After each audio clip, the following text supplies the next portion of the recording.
La Voz de América presenta.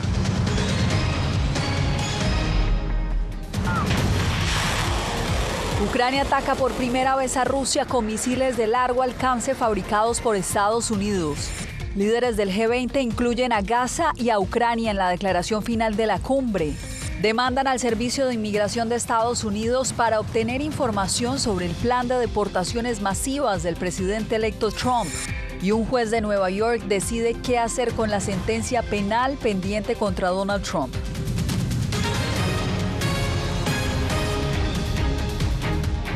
Bienvenidos, esto es El Mundo al Día. Les saluda Yasmín López. A 1000 días del inicio de la guerra, Ucrania utilizó por primera vez misiles de largo alcance fabricados por Estados Unidos en un ataque contra Rusia. El hecho marca una escalada en el conflicto justo cuando a la vez se conoce que Moscú modificó su doctrina nuclear. Jacopo Luzzi está con nosotros y nos pone en contexto cómo ha respondido Estados Unidos. Jacopo. Bueno, Yasmín, sobre la doctrina nuclear rusa, Estados Unidos dijo que este cambio no es una sorpresa, que esperaba este anuncio y no cree que Moscú utilizará armas nucleares. Sobre el ataque ucraniano, Estados Unidos dijo que esta autorización es una simple respuesta a la escalada rusa del conflicto con el uso de tropas norcoreanas, pero no quiso confirmar si tuvo lugar, diciendo que esta es una pregunta para Kiev.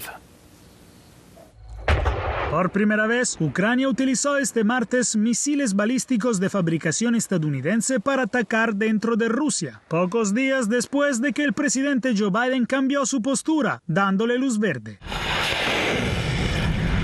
Ucrania golpeó un depósito de municiones en la región de Briansk, en el suroeste de Rusia, utilizando 6 misiles balísticos conocidos como ATACMS. Según el Pentágono, simplemente no tengo nada que anunciar hoy y no tengo nada que confirmar en este momento. Para Kiev, el ataque fue una demostración de fuerza en su intento de mostrar a sus aliados que proporcionar armas más poderosas y sofisticadas dará sus frutos, al degradar las fuerzas rusas y reforzar las perspectivas de Ucrania en la guerra. Moscú reaccionó. Es una señal de que quieren intensificar el conflicto y es imposible utilizar estos misiles de alta tecnología sin los estadounidenses. Esto ocurre cuando el martes el presidente Vladimir Putin redujo el umbral de Rusia para el uso de armas nucleares, una medida planeada desde hace tiempo para utilizarlas incluso frente a ataques convencionales, por parte de una nación respaldada por una potencia nuclear. Moscú dijo que no busca una guerra nuclear, mientras que para los expertos, los países de la OTAN y Ucrania llevan mucho tiempo preocupados por este asunto sin saber a dónde podría dirigirse el presidente Putin con el uso de armas nucleares. Así que en ese sentido tal vez esto no cambie tanto ese cálculo. El momento del anuncio pareció diseñado para demostrar que el Kremlin podría responder agresivamente a los ataques ucranianos en territorio ruso. Un funcionario de la Casa Blanca dijo a La Voz de América que este cambio de Rusia no llevará a Estados Unidos a cambiar su postura o doctrina nuclear. Entre tanto, Yasmín, Rusia inició la producción en masa de refugios antiaéreos móviles resistentes a la radiación. Y ante la alerta del uso de armas nucleares, Jacopo, gracias. Irán desafía las exigencias internacionales de frenar su programa nuclear, aumentando sus reservas de urano enriquecido hasta niveles cercanos a los de armas nucleares. Así lo revela un informe confidencial del Organismo de Control Nuclear de las Naciones Unidas. Según un reporte que publicó este martes The Associated Press, la situación eleva las tensiones en un contexto de creciente conflicto con Israel y la guerra en Gaza.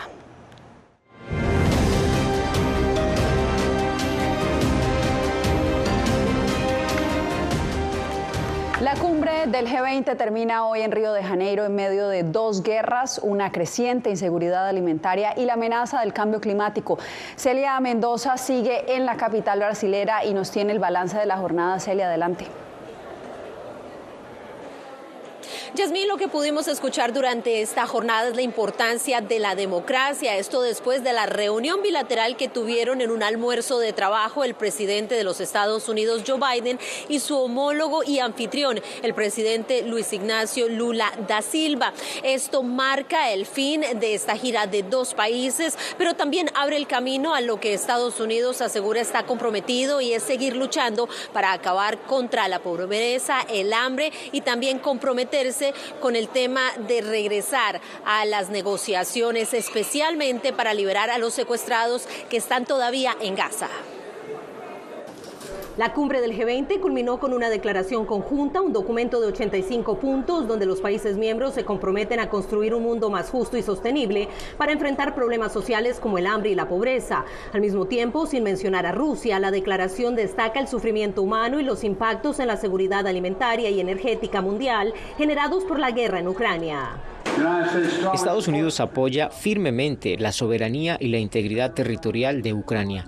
En mi opinión, todos los que están alrededor de esta mesa también deberían hacerlo. Y por cierto, la invasión rusa de Ucrania provocó los precios de los alimentos más altos registrados en toda la historia. La situación en la Franja de Gaza, que ha generado protestas en Río de Janeiro. ¿Cómo es posible que a un niño de la edad de mis hijos le golpeen la cabeza con una bomba y el mundo siga pensando que todo está bien y los líderes mundiales piensen que todo está bien? También entró en el documento final que expresa profunda preocupación por la catastrófica situación humanitaria en la Franja de Gaza y la escalada en el Líbano, y pide que se garantice el flujo de asistencia humanitaria y la protección de la población civil, un tema al que le dio eco Biden reiterando el apoyo a Israel para defenderse. La forma en que se defiende, incluso cuando Hamás se esconde entre los civiles, es muy importante. Estados Unidos ha liderado la ayuda humanitaria a Gaza y vamos a seguir presionando para acelerar un acuerdo de alto al fuego que garantice la seguridad de Israel, los secuestrados regresen a casa y se ponga fin al sufrimiento del pueblo y los niños palestinos. Pido a todos los aquí presentes que aumenten la presión sobre Hamás, que actualmente rechaza este acuerdo. Biden también abogó por más acción para responder al cambio climático, un tema que se vio opacado por las crisis globales. Abordar la crisis climática solo será posible si también se lleva a cabo un proceso de redistribución radical de la riqueza en todo el mundo. El presidente de los Estados Unidos regresó este mismo martes a Washington y hasta el momento no ha contestado preguntas acerca de esta decisión, un viro en la política estadounidense para permitir el uso de los misiles de largo alcance. También se cuestiona que durante este viaje de dos países a Perú y Brasil no contestó las preguntas de la prensa. Celia, gracias. También en Brasil, mientras se desarrollaba la cumbre del G20, autoridades brasileñas anunciaron el arresto de 4 militares acusados de un supuesto complot para asesinar al presidente Luis Ignacio Lula da Silva, que se remonta al 2022. Adriana Núñez, en vivo con nosotros, ¿qué se sabe de este supuesto plan? Hola, Yasmín. De acuerdo con el ejército, se trata de un atentado de vieja data que se iba a dar el pasado 15 de diciembre del año 2022, justo semanas antes de que tanto Luis Ignacio Lula da Silva como su vicepresidente electo tomaran posesión. Sin embargo, han aclarado que estos militares que fueron detenidos no tienen nada que ver con el dispositivo de seguridad del G20, como se había dicho en agencias de prensa más temprano. Lula da Silva evitó tocar el tema durante la clausura del G20, que ahora pasa a manos de Sudáfrica como presidente pro tempore. Lo que sí dio a conocer fueron los que él considera son sus avances durante su gestión.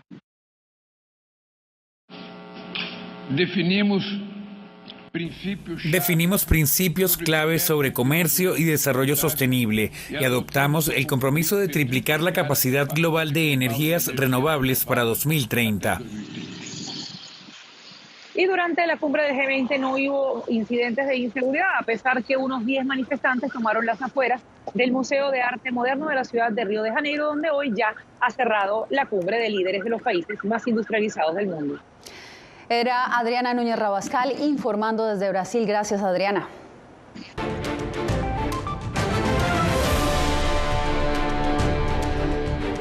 La Unión Estadounidense por las Libertades Civiles presentó una demanda contra el Servicio de Control de Inmigración y Aduanas de Estados Unidos para saber cuán factible es el plan de deportaciones masivas anunciado por el presidente electo Donald Trump.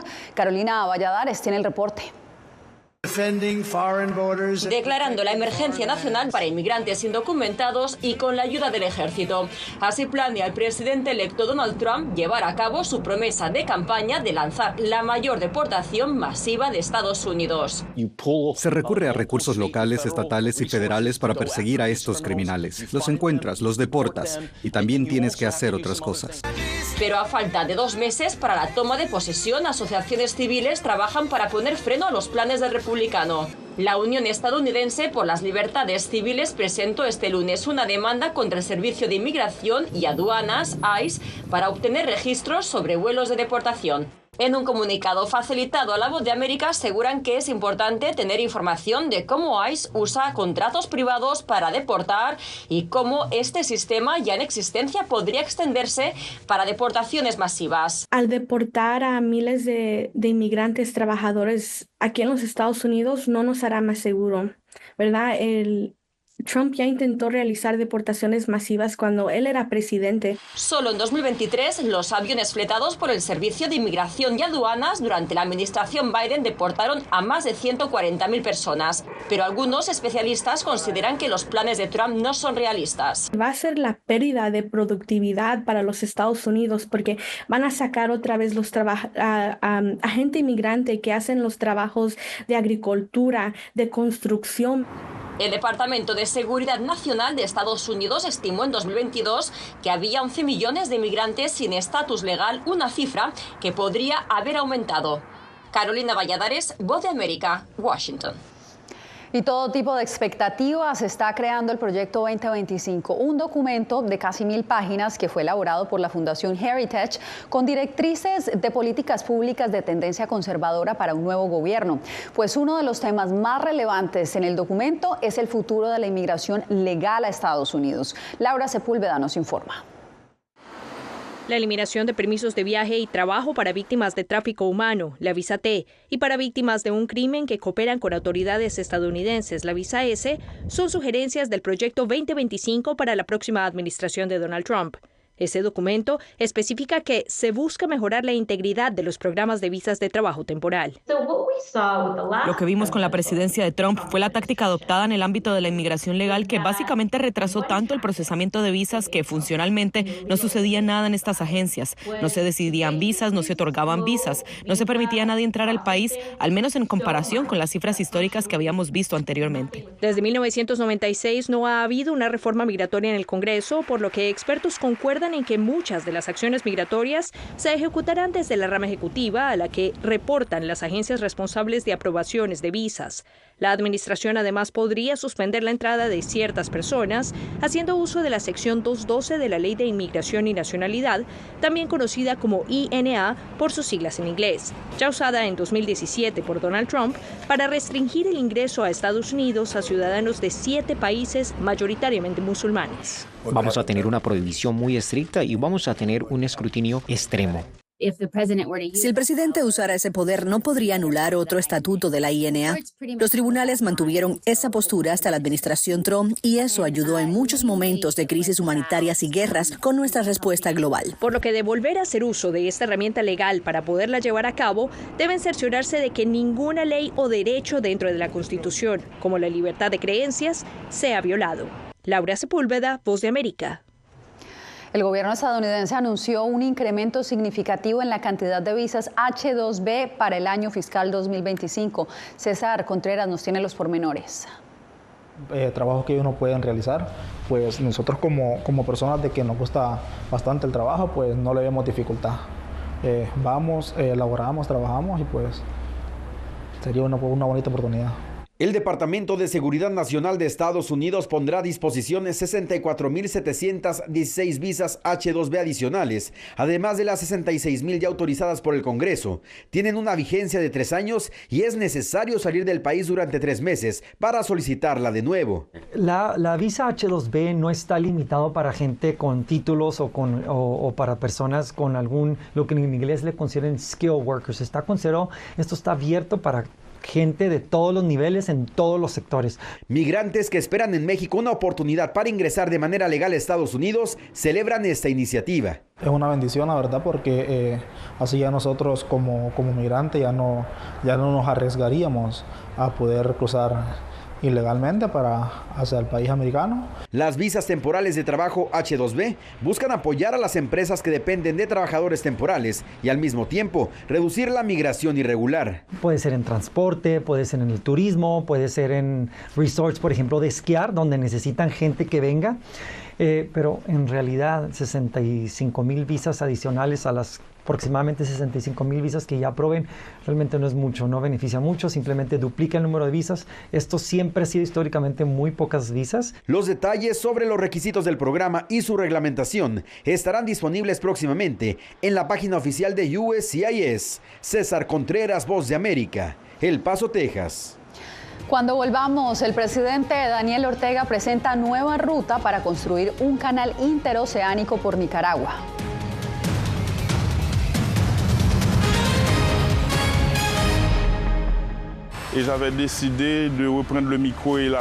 Periodismo, la prensa libre importa, una producción especial de La Voz de América. Parce que pour moi, le silence pas qu'une option et je voulais reprendre pour faire échec à la terreur. En vozdeamerica.com.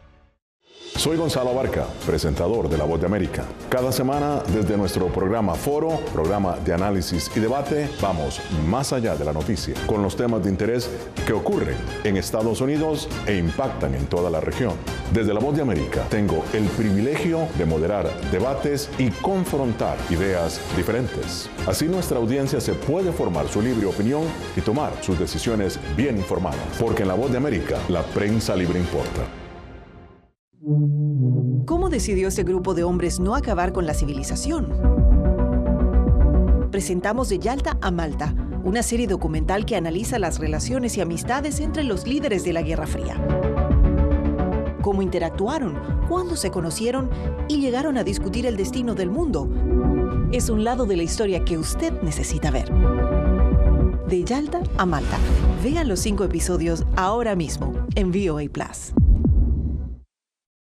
Hola, soy Natalí Salas Guaitero, conductora de La Voz de América. Desde pequeña desarrollé un gran deseo por darle voz a aquellos que son invisibles por una u otra razón. Ya ha sido reforzada. Me enorgullece ser parte de La Voz de América, un equipo en el que la ética y la búsqueda de la verdad siempre son el norte.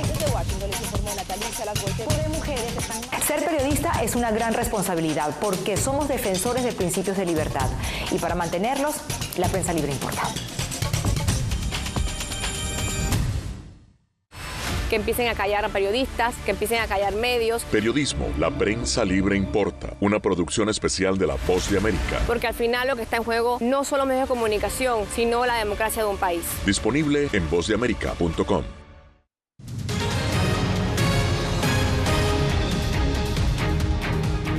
Hoy vence el plazo para que un juez de Nueva York decida cómo procederá en el caso penal contra Donald Trump, en el que fue hallado culpable de 34 delitos por falsificación de registros comerciales. Nos enlazamos a esta hora con Ángela González en Manhattan.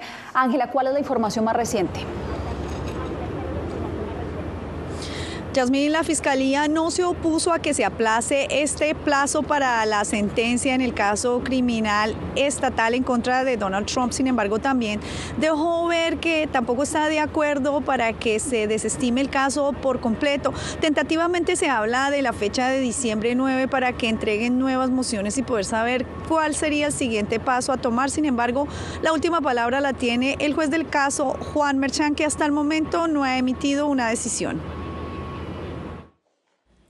El caso en el que Donald Trump fue condenado penalmente por falsificar registros fiscales para encubrir el pago a una estrella porno debería detenerse a la luz de su victoria electoral, dijeron el martes los fiscales de Nueva York, aunque agregaron que no apoyan que el caso sea desestimado.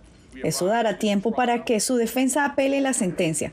La Fiscalía se había tomado más de 2 años para preparar el caso y presentar evidencias en su contra, y el pasado mes de mayo 12 jurados civiles lo encontraron culpable de 34 cargos. Es una bofetada para el sistema de justicia norteamericano, una bofetada para el concepto de que todos los hombres están igual ante la ley, y una bofetada al sistema de jurado norteamericano, aquellas personas que dedicaron tantas semanas oyendo evidencia y encontraron culpable a un acusado que ahora llega a ser presidente de los Estados Unidos, primera vez que se elige un presidente con un récord, con una culpabilidad de un crimen en este país. Los abogados de Trump argumentaron también que la condena debería ser anulada y los cargos desestimados debido al fallo de la Corte Suprema de Estados Unidos en julio de que los presidentes no pueden ser procesados por sus actos oficiales y que las pruebas por el ejercicio del cargo no pueden ser usadas en juicios sobre el comportamiento personal. Trump, de 78 años, espera asumir un segundo mandato sin el lastre de ninguno de los 4 casos penales a los que se ha enfrentado y que algunos creían que haría descarrilar su llegada a la Casa Blanca. El jefe de comunicaciones de Trump calificó esto de una victoria definitiva para el presidente electo y el pueblo estadounidense. Y la fecha del 26 de noviembre que había sido programada para la audiencia de sentencia, pues ya ha tenido que ser aplazada por tercera vez debido a diferentes conflictos de interés para seguir adelante con el caso. Esto, según la Fiscalía, se espera conocer cuáles pasos seguirán adelante y cuál será el pronunciamiento del juez Juan Merchan. Yasmín. Quedamos atentos, Ángela, y nosotros pasamos a Nicaragua porque el gobierno de ese país sigue aspirando a construir un canal interoceánico más grande que el de Panamá. Aunque fracasó un primer intento en el 2019, ahora las autoridades han presentado un nuevo proyecto. Donaldo Hernández nos informa. El presidente Daniel Ortega anunció este lunes que Nicaragua sigue con el plan de construir un canal interoceánico. El jefe de Estado hizo el anuncio durante la 17ª Cumbre Empresarial China, América Latina y el Caribe. Es lo que Nicaragua puede ofrecer en beneficio de los pueblos, en beneficio de las actividades comerciales. El megaproyecto, que originalmente inició en el año 2012, ya no atravesaría ni el río San Juan ni el lago Cocibolca. Ahora solo atravesará el lago Solotlán, ubicado en Managua. Ambientalistas y economistas consideran que la construcción sigue siendo inviable porque la nueva ruta es más extensa que el Canal de Panamá. 445 kilómetros de largo significa 5 veces el Canal de Panamá. La nueva ruta del megaproyecto se da a solo unas horas de que la Corte Interamericana de Derechos Humanos resolviera que Nicaragua ha vulnerado los derechos de las comunidades por donde pretende atravesar el canal interoceánico. El Estado es responsable por la violación de los derechos a las garantías judiciales y a la protección judicial. En el año 2013, el gobierno prometió que en 2019 se inauguraría el canal interoceánico. Sin embargo, no tuvo éxito. Ahora la apuesta es buscar nuevos inversionistas para esta mega obra. Donaldo Hernández, Voz de América.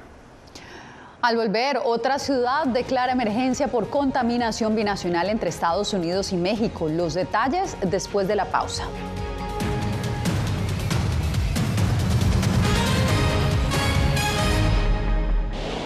Algo he aprendido estos últimos años y es el darme cuenta de que nosotros podemos planear todo, pero que la vida tiene cosas para vos que no te imaginas. Me duele porque estoy aquí por ese país que hoy me quitaron. Yo siempre he dicho que la libertad está en la mente y el hecho de que tu cuerpo esté en un lugar no significa que no sos libre. Siempre me sentí libre, incluso estando presa me sentí más libre porque pude darme cuenta que si estaba ahí es porque realmente he elegido qué hacer con mi vida. Soy Claudia Saldaña, corresponsal de La Voz de América en El Salvador. Ejercer el periodismo es un desafío que crece constantemente frente a la complejidad del escenario político de mi país. Presentar todas las voces, todos los ángulos y el contexto nos permite ofrecer a ustedes, nuestras audiencias, un panorama más completo de nuestra realidad.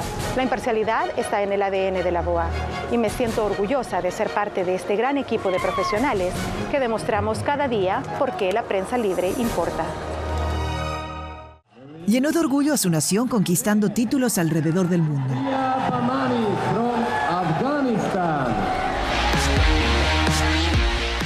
Sin embargo, como mujer que desafía las expectativas de género en Afganistán, su vida, triunfos y carrera están ahora en grave peligro. Rompiendo un tabú. Ahora, en todas las plataformas de La Voz de América. Soy Eugenia Sagastume, corresponsal de La Voz de América en Guatemala. En el epicentro de los grandes retos, los sucesos locales desde mi país impactan a todas las naciones de la región. Con diversidad de perspectivas, acercamos a nuestras audiencias a situaciones tan complejas como la masiva migración, el crimen organizado transnacional y la situación política y social de Guatemala. En un lenguaje simple, con precisión, te conectamos con la realidad de todo el hemisferio, porque en La Voz de América, la prensa libre importa.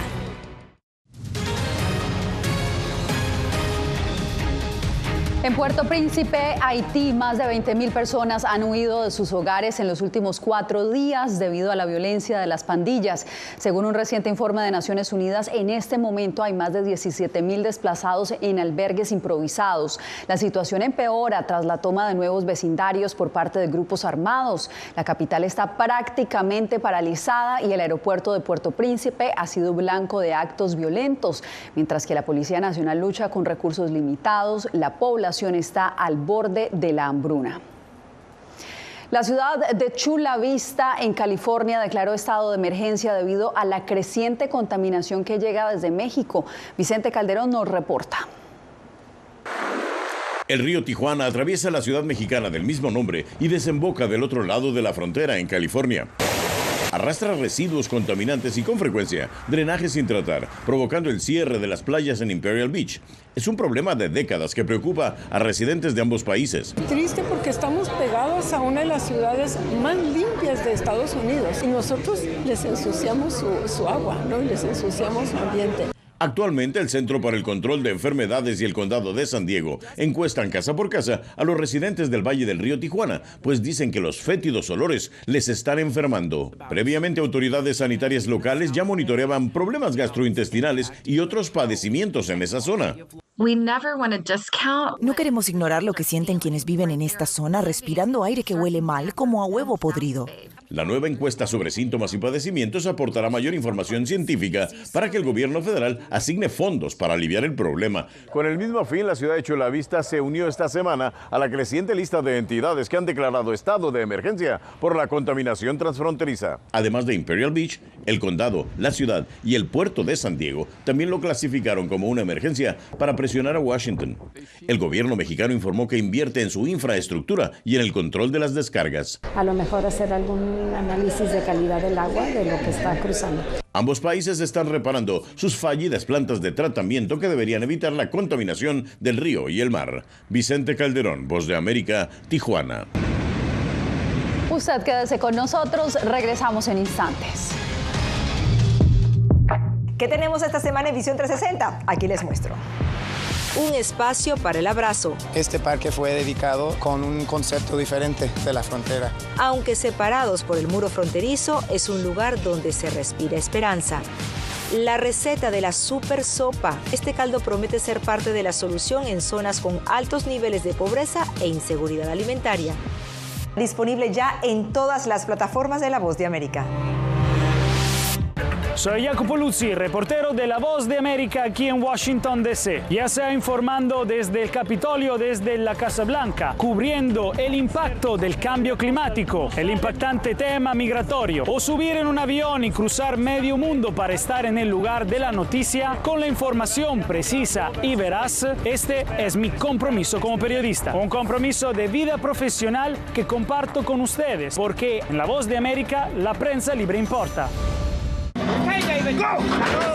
La Voz de América presenta testimonios de tolerancia directamente desde el corazón de una de las regiones más conservadoras de Estados Unidos.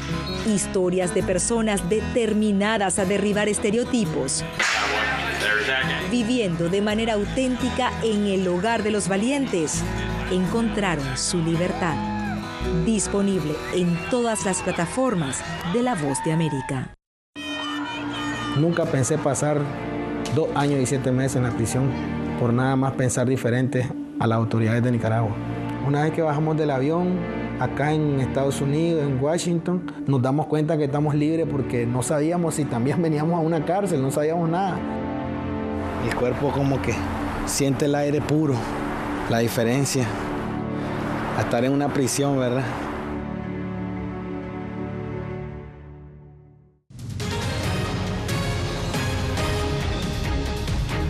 Atentos porque logramos el primer vistazo al estadio que podría ser el corazón del Mundial de Fútbol 2034. Arabia Saudita presentó el diseño de su impresionante estadio King Salman, que tendrá capacidad para unas 92.000 personas y será erigido en Riad. El plan es que sea el principal escenario de la Copa del Mundo. Aunque aún no es oficial, Arabia Saudita se perfila como el país anfitrión tras ser el único en presentar su candidatura para el torneo. torneo. Los dejamos con las imágenes. Gracias por conectarse con nosotros.